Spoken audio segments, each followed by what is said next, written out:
Top 5 random college football thoughts. Was having trouble coming up with a idea for today, so I just start writing things down that I can build segments out of. And I said, why not these just 5 questions? You can ponder them. They're random thoughts. That's all that they are. So, but I think they're good questions. It just, there maybe weren't 4 other questions about these topics to make top 5s. So maybe kind of a best of the grab bag here of So what's you're just in my making blank up? I mean, I've got to do this every day. Sometimes there's not 5 things that stick together, but there are 5 things that I can put together. So, think of it like Golden Corral. I couldn't figure out what I wanted to eat, so I just decided to go to the Top feed bag. 5 restaurants where you can just go, like Luby's, Yeah. Perkins. Yeah, Sizzler. Okay. Like All right, that. all right. Number 5, is LSU the favorite in the SEC West? They've got Jaden Daniels coming back, done well in transfer portal, done well in recruiting. Brian Kelly in year 2. Alabama's going to have new coordinators, although that's never really been a problem for them. They're going to have a new quarterback. They were seemingly actually weaker at the outside skill positions than LSU was. LSU did beat them. Now, granted, it was a slobber knocker of a fantastic game, but could LSU really be the favorite in the SEC West? And Alabama not winning the SEC West 2 years in a row would be shocking to a lot of people, but I think an argument can be made that they could be. Yeah, I mean, I think there's an argument for it. There's a long way to go this offseason. We got to see who does Alabama hire as their coordinators, because are we saying this if they go out and get like Jim Leonard and like some combination of crazy names? But given that what Alabama's losing, Will Anderson, Bryce Young, I mean, they lose guys every year though, and so that doesn't bother me as much. But the fact that kind of has been their face for those guys have been their face now for the last couple of years. I mean, that does leave a hole no matter how much talent you brought in. And with the momentum that Brian Kelly's built up this year and having your QB back and all that, as you mentioned, yeah, I think that's probably a fair thing to say at this point. Or at least, yeah, it's not even to say, but to ask for sure. It's a fair thing to ask right now is are they the favorite? And some things definitely broke their way this year. I don't know that that'll necessarily happen again, but you got to put yourselves in position. And Brian, I mean, how happy were you with this season, Gary? You weren't expecting very much out of them, were you? No, not at all. Especially after that first game with Florida State, you really didn't know what to make of it. Obviously, the driving down the field, having an opportunity to win, made you optimistic. But taking care of Bama, I was not expecting this, especially in year 1. The expectation's got to be natty or bust ultimately for Brian Kelly, but this start, hell no, I wasn't expecting that. Yeah. So I think it's fair, as heck to think that they might be the favorites next year. Yeah. Number 4, is Texas good enough to win the Big 12 on the way out? I think a lot of people will think they are. I think we have a lot more to see, but I start wondering, are they good enough to win the conference, or are they good enough to be just a little bit better than they were last year? That's my wonder about Texas. I think if they don't win the conference, it's a bust season. That's how I feel about it. When are they going to be more set up than they are next year? What do you have to have all fifth-year guys everywhere? I mean, they got everything. They got everything coming back outside of Bijan. Everything. Maybe there's like a player or two you want to sprinkle in, but they've got 10 of 11 starters on offense and like an insane number of guys coming back. I know they lose guys on the defensive side of the ball, so I'm not. It's just a little bit hyperbole there, but they're as set up as they're going to be. I feel like, and so if they don't win the Big 12 next year, I think it's a disappointment. I think that they should be the favorites. I think they will be the favorites, and I think that they should be probably in the playoff discussion.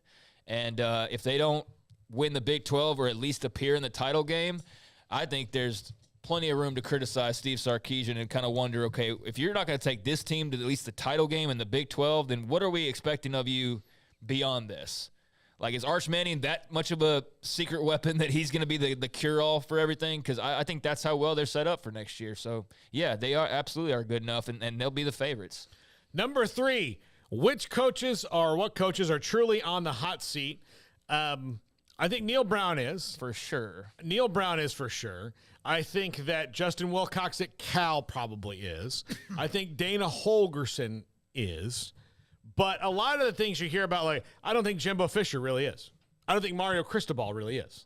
I don't think Billy Napier really is, unless they just really tragically fall on their face next year and don't look better in spite of the fact that they're still a team in very much transition. So who are those other guys? Who are we not thinking about that might be in trouble, who's going into the year knowing like, I better point this thing upward in a hurry? None of the bigger schools. Yeah. That's why we're not thinking about it. It's all like, Bloomgren at Rice. Yeah. That kind of level of, I think, hot seat. I don't think that there's anybody outside of Neil Brown or anybody that I can think of right off the top of my head, because I'm like you. I don't think Cristobal's in danger. I don't think Jimbo's in danger. I don't think that Brent Venables is in danger. Like, come on. Like, I don't think any of that's realistic. I don't think Steve Sarkisian's in danger.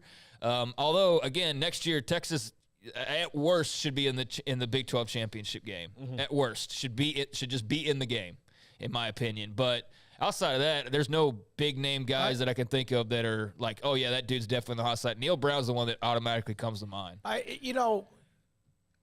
Texas has been overhyped, overrated when they didn't have a lot. So if they have as much coming back, then it's just going to warp speed, right? Yeah. This isn't overhyped. I mean, they're going to be deserving of the hype next year. I said if they with them having a lot coming back. But I'm just saying, like, there's none of that, like, oh, it's just eye roll. Texas is automatically in the preseason top 25 because of their logo. No, like, they're going to be a top 15 at worst team, and they should probably be odds-on favorites. I mean, who else would you place above them to win the Big 12 next year? I don't know enough about everybody else. That's too early to worry about it. But if we had to discuss it today, I'm not putting Tech above them right now. I'm not putting K-State after losing Deuce Vaughn and losing pieces on defense and losing Malik Knowles as well on offense. I mean, just on paper, they are the team to beat in my eyes with all they have coming back. So, yeah, I think that the hype will be actually justified. Now, whether they live up to it, that's the question. That's always the wonder. That's what could get Sark on this list as they go into the SEC. Yes. But I don't think that they're getting rid of Sark until they see the SEC. I wonder if you're a UT fan, if winning the last year of what appears to be their existence within the Big 12, would that help alleviate the last 10 years of frustration? I mean, I'm sure it would. I don't know if it might be Advil to a continual headache that is not being in playoff contention, but it's better than what you've gotten. So number 2, moving on. Who is next year's TCU? Is there one? There may not be, but I wonder, is there another TCU out there? Somebody we're not talking about who, finished the year poorly, but needs to, just makes a couple of tweaks. So would this be like Mississippi State winning the SEC? Yeah, maybe. South Carolina? I'll say Wisconsin. Kind of fits that bill to me a little bit. I don't think that would anywhere close to TCU. TCU was like picked at the bottom of the barrel. Wisconsin's been fairly good. They fired their coach, though. I mean, roster shakeout. Yeah, I mean, it would be somewhat similar, but I don't think that people would be as shocked as they were with TCU. TCU was an afterthought. Now, in hindsight, that was a mistake because they did have so many guys coming back, and that was a miscalculation to think. I guess it was just brain going crazy over the fact that Gary Patterson wasn't the coach anymore. Of like, oh man, there's no way this program's going to be better than they've been the last decade with Gary Patterson at the helm. And actually, it was like exactly what they needed was him out of the way. He was the problem. Yeah, he was a bigger problem than we realized he was for that program. And yeah, once you got that out of the way, and you just saw like, oh my gosh, look at all the talent they have here, and a coach who knows offense. And a couple great coordinator hires, and voila, and some good health along the way for the most part. And a quarterback who played out of his mind, who wasn't even going to be. So I don't know, Paul, because we're not thinking of him right now. I don't know who it is. That's why we. But that's why I had the random thought of we need to get ahead of this, so we're not flabbergasted anymore. We're supposed to be experts. No, nobody saw that coming. No, nobody saw that coming. Even the most optimistic TCU fan was like, Sonny comes in, we get to 8-4, feeling good about it, Most optimistic anybody could have had was have them in the Big 12 title game. Nobody had them in the college football playoff. Yeah, no. Exactly. And number 1, can anyone actually dethrone Georgia? Sure. Yeah, I don't know. Do you know, and I love to see history broken. I don't always like whoever may break or set history or the standard, but I like to see it broken. Nobody has ever won 3 consecutive national championships in college football. Nobody. Not the Bud Wilkinson dynasty, not the USC run, not Darrell Royal in the 70s, not Nebraska in the 90s or Miami or through three dec. Nobody has ever done it. Now, if they do, God bless them. That'd be awesome because some great teams have taken a shot at that. Yeah, I mean, I don't mind seeing records fall. I don't really have any personal ties to this one that would make me go like, oh, gosh, I can't have Georgia winning 3 in a row. Like, that wouldn't bother me in any way. So, yeah, it'd be cool to see that, I guess, just to see history made, although I'd love to see plenty of other teams win it before they win a third one. So, can anyone actually dethrone them? Yeah, they almost got dethroned by Ohio State in the semifinals. So, yeah, I think that's definitely possible, but they will be, you would think,